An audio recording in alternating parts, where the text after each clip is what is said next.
Bismillahirrahmanirrahim. Ya saya ulang lagi ya, jadi ini supaya sampean tahu. Jadi, tapi kalau kefasikan itu yang muta'adiyah tadi hanya saya kayak nggo bojone orang yang membunuh, kamu nggak boleh ngendikan yang lunak, harus keras.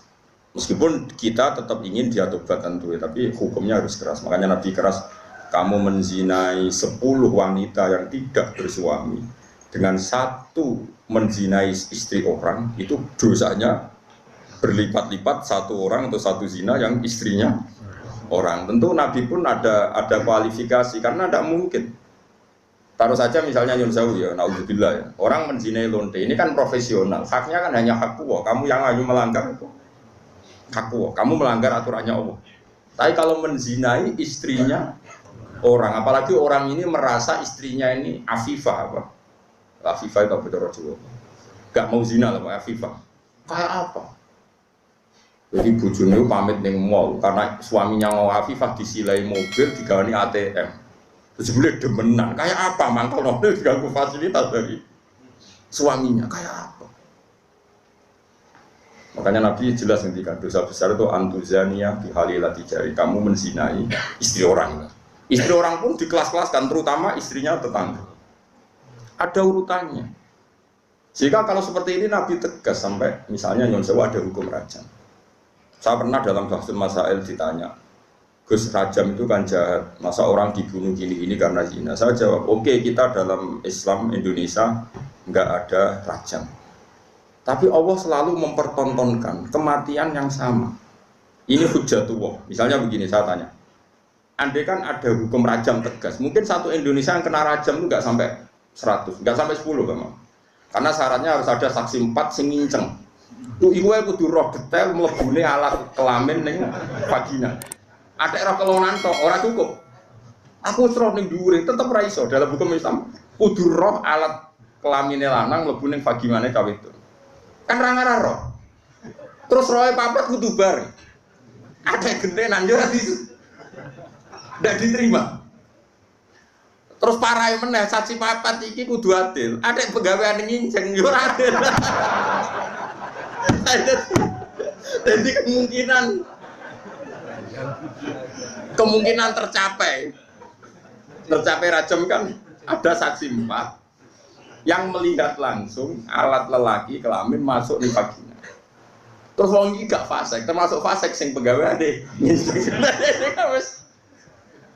Misalnya sing Mustafa Adil. Lho kok nganti roh? Kulo pengen ngene. Lho wong saleh. Wong saleh sing ngencengan. Nah, kemungkinannya, oke. Berarti yang kira-kira yang kena rajam itu hanya 10. Bandingkan tanpa hukum Islam kayak di Indonesia, yang mati karena cemburu berapa? Ini bukti bahwa hukum Islam itu benar. Kita membiarkan hukum zina seperti ini di Indonesia. Tapi gara-gara cemburu, istri membunuh suami, suami membunuh istri, pasangan muda membunuh pasangan selingkuhannya macam-macam. Gara-gara perzinaan wong ape zina terus wedoke ngomentari mas piro ngadus sing lanang tersinggung ditekek mati. Nah ini kita harus dengar ini supaya kita jadi tambah iman. Ternyata tidak ada hukum Islam yang katanya mereka kejam rajam. Ternyata hukum yang dibiarkan liar lebih kejam karena cemburu membunuh, karena tersinggung sama pasangan lontenya membunuh. Kan natijanya sama-sama menghilangkan nyawa. Maksud saya, yang ngaji saya tak kasih tahu. Oke, kita tidak pakai hukum rojam, tapi Anda harus tetap tahu di luar hukum rojam toh lebih ya. Itu kan ada yang di Surabaya itu mati jadi lebokno tabung LPG jadi semen. Gara-gara demenan wedok, konangan terus ambek istrinya yang tua itu karena lebih kaya. Nyewa preman dipateni dan dimutilasi macam-macam. Coba kalau kematian-kematian di TV rata-rata kan pasangan selingkuhan. Artinya kita seneng ya, seneng artinya gini. Orang-orang itu yang mengkritik rajam katanya tidak manusiawi, sebagian LSM itu kalau mengkritikan seperti itu. Ternyata yang dibiarkan di luar tanpa hukum rajam lebih ngeri. Rajam itu lebih prosedur karena tadi syaratnya harus saksi 4 menyaksikan langsung. Mungkin enggak? Video ra iso diedit. Ra oleh foto pemeneh, video enggak bisa. Bisa di Wong Kanjeng Nabi dibantah bolak-balik sampai sahabat. Ya gara-gara Nabi kan saking apike wong. Sahabat ya saking mangkele wong.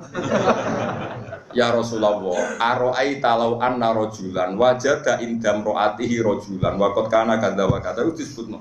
Ya Rasulullah, misale ana wong lanang. Pertamane takok law. Ana wong lanang mulai mergo ibojone ku ning dhuwure wis ana wong lanang liya. Madza af'al. Terus kula sing dilakoni tiyang niku madza yaf'al dilakoni napa?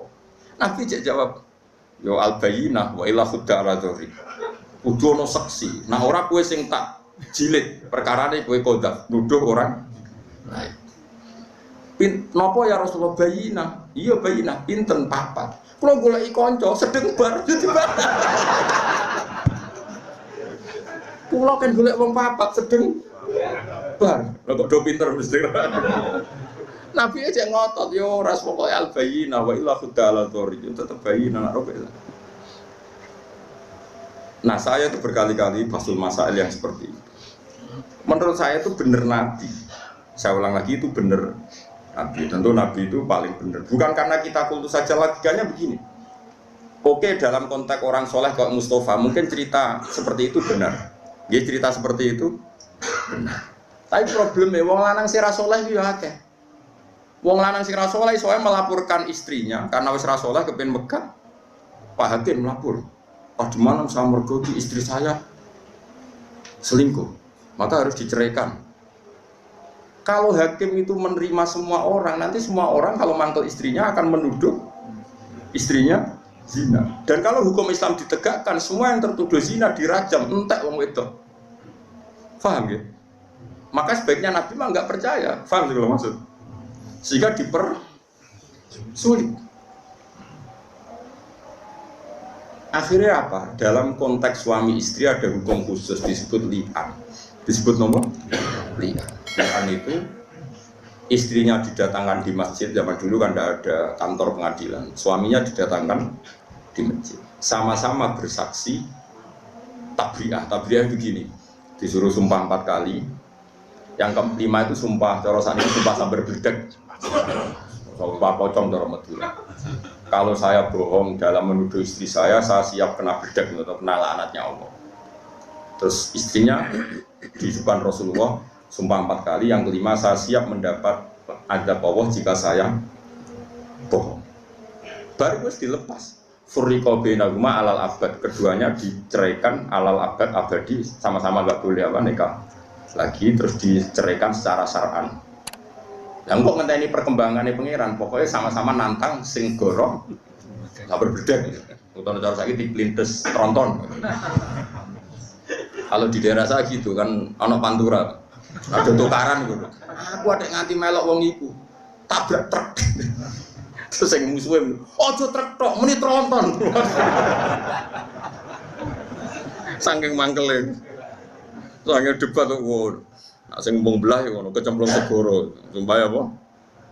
Mungkin nak sing biasa nih Merapi, sumpah kecokot ulo, kan sesuai daerah apa? Masing-masing. Ini penting kalau aturakan ya, jadi saya mohon sekali, jadi untuk hal-hal yang menjadi hukumannya Allah, kamu harus angkat tangan. Biar Allah menunjukkan wong-wong maksiat itu lahum fid dunya. Di dunia itu pantes sih, itu untuk ono inani. Mulane dalau Indonesia udarane copet yo. Copet. Ora kok ini jenius. Berkali-kali aksi kok gak konangan. Berarti sing dicopet ku bodoh, sing nyopet. Wah yo repot nang suwe-suwe nek gak ono bahasa hukum nanti begitu. Kalau Onte Warani itu orang yang menarik. Sampai banyak orang tertarik. Berarti hebat. Wah yo repot. Lalu kalau seneng Indonesia niku anggap apa? Artinya apa itu? Apa ya?